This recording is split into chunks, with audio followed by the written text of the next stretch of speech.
식탐이 많아서 강북 모텔 연쇄 살인 피의자 김소영의 범행이 또 추가로 나왔습니다. 양현 변호사님, 네. 피해자가 3명이나 더 있었다면서요? 그렇습니다. 지금까지 알려진 사람들 기소된 사람이 이제 3명인데 네. 거기다가 추가 2명 나왔는데 추가로 1명이 더 나왔다는 것이죠. 사실 이게 지금 뭐 그럴 수밖에 없는 게 SNS라든지 휴대전화 기록을 통해서 계속 수사를 하고 있고요. 그러면은 그동안 김소영과 대화를 나눈 그런 남성들을 상대로 조사를 하다 보면은 이런 피해 사례가 사실 더 나올 수밖에 없는 상황이긴 합니다. 구체적으로 지금 최근에 밝혀진 그 피해 사례는 이렇습니다. 작년 10월에 서초구의 한 음식점에서 식사하던 중에 김소영하고 와인을 마시다가 의식을 잃었다고 합니다. 그리고 2달 뒤에는 경기도 남양주시의 카페 주차장에서 또 역시 당시에 김소영의 남자친구가 또 이제 수면제가 든 음료를 마시고 정신을 잃고 이런 추가 범행 정황이 계속 나오고 있습니다. 그렇군요. 자, 화면 함께 보겠습니다. 2025년 10월 말 서초구 음식점, 2026년 1월 초 종로구 모텔, 2026년 1월 말 강북구 노래방, 음료 마시고 실신. 이제 이것들이 김소영의 추가 범행입니다. 자, 관련해서 피해자 대리인인 남언호 변호사는 이렇게 얘기를 했습니다. 목소리 들어보시죠. 통상적으로 숙취해소제는 사람이 선의로 건네는 아주 고마운 선물이죠.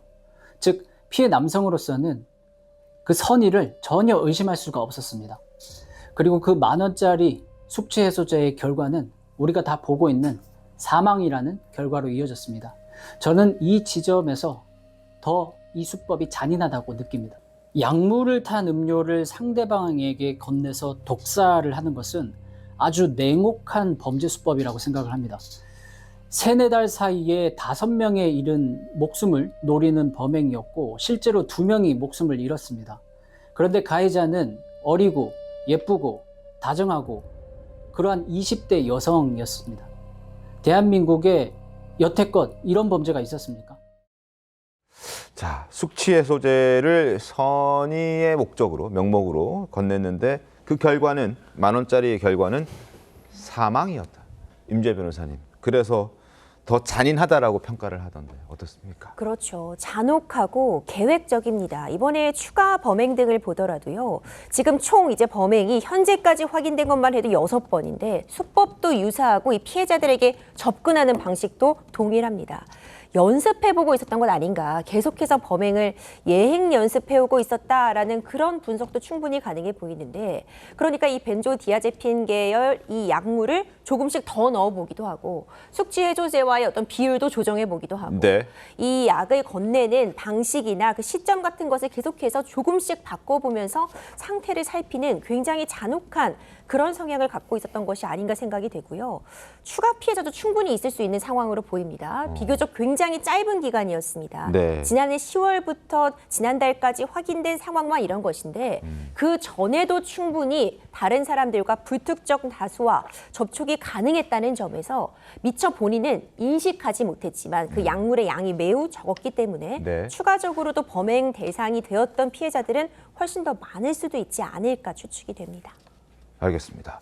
자, 그리고 이런 과정에서, 범행의 과정에서 김소영이 범행 과정에서 유난히 음식에 집착했다는 사실도 드러났습니다. 보시죠. 1차 살인 뒤에는 항정살을 먹고 싶다. 난 떡볶이 그닥 안 좋아함. 소영이는 비싼 거 좋아할 듯. 밥은 먹음. 뭐 고기 다 좋아해. 흑돼지, 소고기, 양식 등등. 항정살, 삼겹살, 오겹살, 닭갈비. 고기는 종류별로 다 나왔습니다. 자, 다음 장 보겠습니다. 자, 이렇게 항정살 먹고 싶다라는 얘기도 하고, 그리고 2차 살인 뒤에는 치킨, 임재 변호사님. 닭 13만 원어치 시켜갔다. 뭐 이런 것도 있잖아요. 그렇죠. 그러니까 살인 직후에요. 추가로 음식을 더 시켜가지고 가져가는데 그러니까 2명 이상 먹을 수 없는 양이었습니다. 뭐 치킨이며 여러 가지 음식들을 배달 음식으로 13만 원어치 정도를 시켜서 심지어 태연하게 그 음식들을 포장해서 본인의 집으로 가져가는 모습까지 보여줬습니다. 그러니까 심리적으로 뭐 여러 분석이 가능하겠지만 이 음식에 대한 강한 집착이 원래 어떤 허기짐을 채우기 위한 것이라고들 많이 분석을 하기 때문에 네. 평소에도 어떤 채워지지 못한 무언가를 갈망하는 그런 강렬한 열망에 휩싸였을 가능성 매우 높고요. 범행을 한 직후에도 계속해서 이런 허기짐을 요구를 하면서 이 허기짐 때문에 추가로 음식까지 시키고 이걸 싸가는 행위, 그 잔혹함을 보여주는 어떤 대표적인 심리 사례가 아닌가 생각이 됩니다. 네.